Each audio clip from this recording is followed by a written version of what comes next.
ओम शांति। पवित्रता ही इस ब्राह्मण जीवन की श्रेष्ठता है। जिन आत्माओं ने पवित्रता को अपनाया है उन्होंने श्रेष्ठ आत्मा बनने की ओर श्रेष्ठ कदम बढ़ाया है। हम अपनी पवित्रता के महत्व को समझते चलें। ये पवित्रता ही है जिससे चारों ओर का वातावरण शुद्ध होता है, जिससे प्रकृति भी पावन बनती है और देवकुल की आत्माओं को बाबा की ओर आकर्षण होता है। जिन आत्माओं की पवित्रता जितनी श्रेष्ठ है, उनकी सेवा उतनी ही सहज भाव से आगे बढ़ने लगती है। इसलिए हर क्षेत्र में सफलता पाने के लिए और बाबा के साथ सहज भाव से ऊपर जाने के लिए, धर्मराज की सजाओं से मुक्त होने के लिए संपूर्ण पवित्र बनना परम आवश्यक है।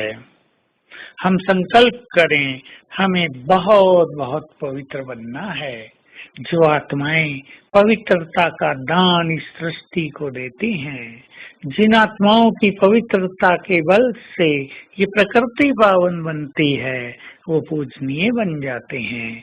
पूजनीय स्थिति बनाने का आधार भी पवित्रता ही है। तो हम अपनी पवित्रता को बढ़ाते चलें। ये एक लंबी साधना है, इसमें अनेक कष्ट भी आते हैं।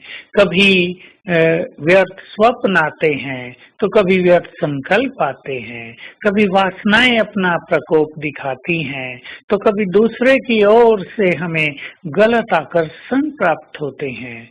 इन सब बाधाओं के उपरांत भी इस पथ पर निरंतर हमें आगे बढ़ते चलना है। ये पथ साधना का पथ है। लोगों ने तो कह दिया था ब्रह्मचर्य ही सबसे बड़ी तपस्या है, लेकिन हमें अपनी वासनाओं का दमन नहीं करना होता। इसका अर्थ ये भी नहीं कि हमें उपभोग कर लेना होता है, लेकिन हमें अपनी वासनाओं को शांत कर देना है, नष्ट कर देना है। शक्तिशाली योग की किरणें बाबा से लेते रहें तो वासनाओं की अग्नि बुझती चलेगी। शक्तिशाली अग्नि, योग की अग्नि, इन वासनाओं की अग्नि को नष्ट कर देती है। तो जिसको पवित्रता का सुख लेना हो, उसे ये अग्नि हमेशा प्रज्वलित रखनी होगी। साथ साथ जीवन में निराशा का कहीं स्थान न हो। इस मार्ग पर चलते चलते कई तरह की बाधाएं आती हैं, उतार चढ़ाव आएंगे, स्वप्नों में भी डिस्टरबेंस होगा, लेकिन हमें निराश नहीं होना, हमें घबराना नहीं है। इस चीज का बहुत बहुत ध्यान हमें देना है।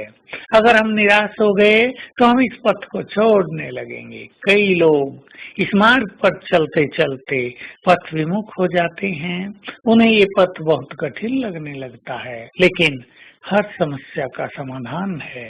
यदि आपको अपवित्रता बहुत तंग करती है किसी समय पर, तो आप उस स्थान को बदल लें।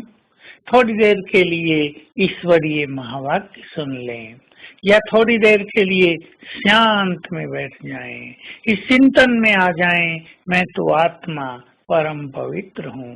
जब भी आपको वासनाएं सताएं, आप ये मंत्र चालू कर दो, मैं परम पवित्र आत्मा हूँ, मैं परम पवित्र आत्मा हूँ। और आप इससे पाएंगे कि अपवित्रता के जर्म तुरंत नष्ट होने लगेंगे। तो इस मार्ग पर कभी भी घबराना नहीं है, निराश नहीं होना है, क्योंकि ये मार्ग ही ऐसा है। हमें ये अच्छी तरह जानना चाहिए। ये ऐसा मार्ग नहीं है जिस पर हम दौड़े तेजी से चले जाएं। ये मार्ग उतार चढ़ाव का मार्ग है, ये मार्ग बाधाओं को पार करने का मार्ग है। लेकिन हम हिम्मत से, उमंग उत्साह से इन बाधाओं को पार करते चलें तो विजय हमारी ही होगी, और एक दिन हम मंजिल पर पहुंचेंगे ही। क्योंकि जैसे हमें पवित्र बनने की इच्छा है, परंतु उससे भी बड़ी बात है कि बाबा को हमें पवित्र बनाना है। तो एक ओर से उसका फोर्स हमारे साथ है, दूसरी ओर हमारे दृढ़ संकल्पों की शक्ति हमारे साथ है, तो जल्दी ही हमारी विजय हो जाती है। तो आज सारा दिन अभ्यास करेंगे।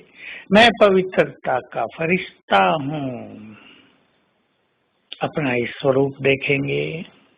मेरे अंग अंग से पवित्रता की सफेद किरणें फैल रही हैं और बाबा से पवित्रता की किरणें मुझ पर पड़ रही हैं, जैसे सफेद किरणों की बरसात हो रही है।